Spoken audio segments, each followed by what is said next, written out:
अस्सलाम वालेकुम friends, you are watching learn with Kamran. और आज की वीडियो में हम पढ़ेंगे कि वर्ब की क्या डेफिनेशन है और इसकी कौन कौन सी टाइप्स हैं। तो चलिए शुरू करते हैं। तो वर्ब की डेफिनेशन है, verb is a word that shows an action in a sentence.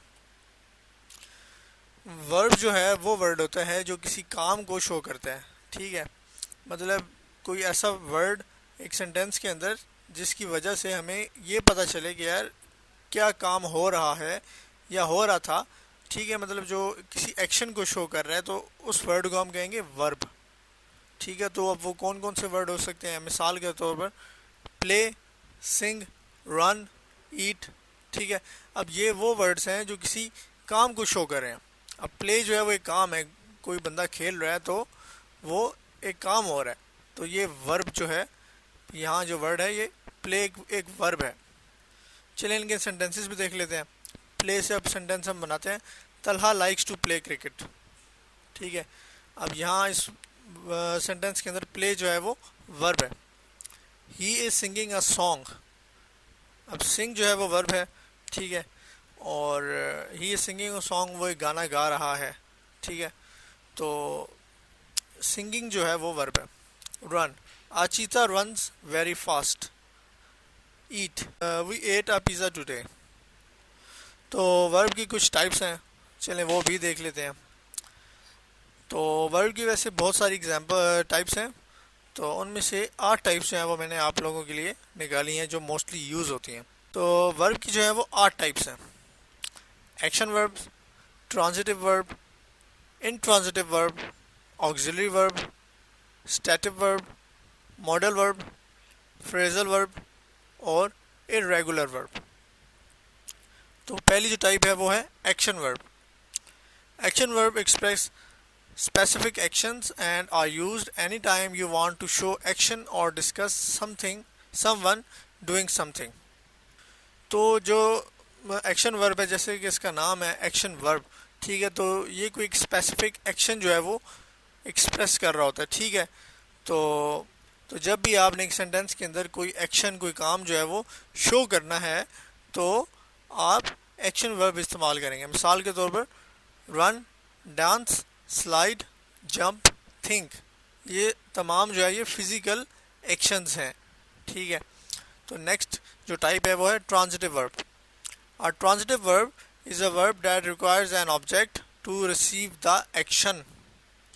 तो ट्रांजिटिव वर्ब वो वर्ब होते हैं जिनके लिए ऑब्जेक्ट का होना ज़रूरी होता है, लाजमी होता है। ठीक है, एक ऑब्जेक्ट के बगैर ये सेंटेंस कंप्लीट नहीं होता। मतलब ये कि बात जो है वो अधूरी रह जाती है। नीचे एग्जांपल देख लेते हैं। अब एक करेक्ट सेंटेंस है और एक जो है वो इनकरेक्ट सेंटेंस है। The speaker discussed different marketing strategies in the video. ठीक है, अब ये सेंटेंस करेक्ट है। ठीक है, अब इसके अंदर वर्ब जो है ट्रांजिटिव वर्ब वो कौन सा है? वो है डिस्कस्ड। ठीक है, तो अब जब डिस्कस आप लिख देंगे ना, डिस्कस एक वर्ब है, तो आपको ये भी बताना है कि यार क्या चीज़ डिस्कस हुई है। ठीक है, अगर आप ये सेंटेंस बनाते हैं the speaker discussed in the video, तो ये जो मतलब है इस सेंटेंस का, ये इनकम्प्लीट रह जाएगा। ठीक है, वैसे स्ट्रक्चर तो इसका कंप्लीट हो गया सेंटेंस का, लेकिन इसका मतलब जो है वो इनकम्प्लीट है। तो हमें ये नहीं पता चलेगा यार स्पीकर ने वीडियो के अंदर क्या चीज़ डिस्कस की है।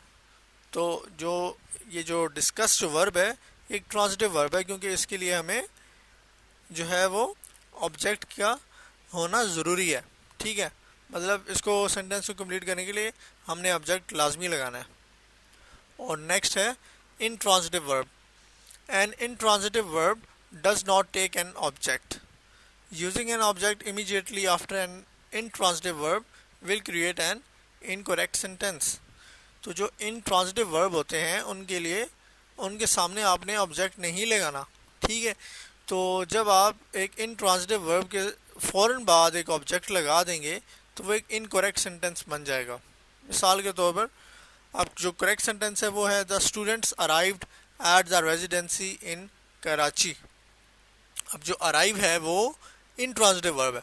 अगर इसके सामने आप फ़ौरन बाद जो है वो कराची लगा देंगे तो आपकी बात वही है, इनकम्प्लीट रह जाएगी, आपका सेंटेंस जो है वो इनकरेक्ट हो जाएगा। ठीक है, द स्टूडेंट्स अराइव्ड कराची, तो ये सेंटेंस इनकरेक्ट है। तो सेंटेंस को कंप्लीट करने के लिए हमने मज़ीद कुछ डिटेल्स डालनी पड़ेंगी, जैसे कि the student arrived at the residency in Karachi. ठीक है। तो नेक्स्ट टाइप है वो है auxiliary verb. Auxiliary verbs are also known as helping verbs and are used together with a main verb to show the verb's tense or to form a question or negative। तो auxiliary verb को हम helping verb भी कहते हैं और ये जो है मेन वर्ब के साथ इस्तेमाल होते हैं और वर्ब की टेंस या फॉर्म जो है वो बताते हैं, या फिर मतलब ये कि क्वेश्चन या नेगेटिव सेंटेंस बनाने के तौर पर भी इस्तेमाल होते हैं ऑक्सिलरी वर्ब। ठीक है। अब मिसाल के तौर पर would, should, do, can, did, could, may. ठीक है। अब ये जो एग्जांपल्स हैं ये हैं ऑक्सिलरी वर्ब्स की एग्जांपल्स। ठीक है। अब वुड आप जो है या शुड जो है आप शुरू में लगा देंगे तो वो बन जाएगा क्वेश्चन सेंटेंस। ठीक है। और ये वर्ब की फॉर्म्स भी इनसे पता चल सकती हैं। Static verbs. A verb is considered to be a static verb if it is expressing a state or condition rather than an action. तो स्टैटिक वर्ब कौन से होते हैं कि वो वर्ब जो कि कोई स्टेट या कंडीशन जो है एक्सप्रेस कर रहे होते हैं बजाय किसी एक्शन के, तो उन्हें हम कहते हैं स्टैटिक वर्ब। मिसाल के तौर पर believe, love, see, have, etcetera. अब ये जो वर्ब्स की एग्जांपल्स हैं ये कोई फिजिकल एक्शन नहीं हो रहा। ठीक है। लेकिन ये एक काम है। अब एक बंदा बिलीव कर रहा है किसी पे, ठीक है, एतमाद कर रहा है, तो जो इस टाइप के जो वर्ड्स हैं, जो वर्ब्स हैं, वो स्टैटिक वर्ब्स होते हैं। और नेक्स्ट एग्जांपल है मोडाल वर्ब्स की। मोडाल वर्ब्स और auxiliary verbs that are used to express abilities, possibilities, permissions and obligations. तो मॉडल वर्ब जो हैं वो ऑक्सिलरी वर्ब्स होते हैं जो कि एबिलिटीज़, ठीक है, काबिलियत, पॉसिबिलिटीज़, परमिशंस और ऑब्लिगेशंस को शो करते हैं, एक्सप्रेस करते हैं। ठीक है। मिसाल के तौर पर can, must, may, should, would. अब आप इन एग्जांपल्स को देख लें तो आपको ये जो मैंने ऊपर बताई हैं एबिलिटीज़, पॉसिबिलिटीज़, परमिशंस और ऑब्लिगेशंस, ये चीज़ें शो होती हैं। अब कैन जो है वो इस चीज़ को शो कर रहा है कि यार एक बंदे के अंदर एबिलिटी है कि वो काम कर सकता है। कैन का मतलब है कि कर सकता है। मस्ट का मतलब है कि उस बंदे ने मतलब लाज़िम मलज़ूम कर दिया मस्ट के यार ये काम लाज़िम मलज़ूम होना चाहिए। ठीक है। अब मैं जो है वो बीच में पॉसिबिलिटी भी आ गई है और उसके मतलब थोड़ा शक वाली बात भी आ गई है। ठीक है। तो ये हैं मॉडल वर्ब्स। और नेक्स्ट जो टाइप है वो है phrasal verbs. Phrasal verbs aren't single words. ठीक है। तो फ्रेजल वर्ब जो है वो एक सिंगल वर्ड नहीं होता। ठीक है। Instead they are combination of words that are used together to take on a different meaning to that of the original verb. तो फ्रेजल वर्ब जो है वो एक सिंगल वर्ड नहीं होता बल्कि एक कॉम्बिनेशन ऑफ वर्ड्स होता है जो कि एक साथ मिलके जो है वो एक कोई ख़ास मतलब बना रहे होते हैं। मिसाल के तौर पर run out, go all out, make out, hand out. ठीक है। और आगे जो है वो इर्रेगुलर वर्ब्स है।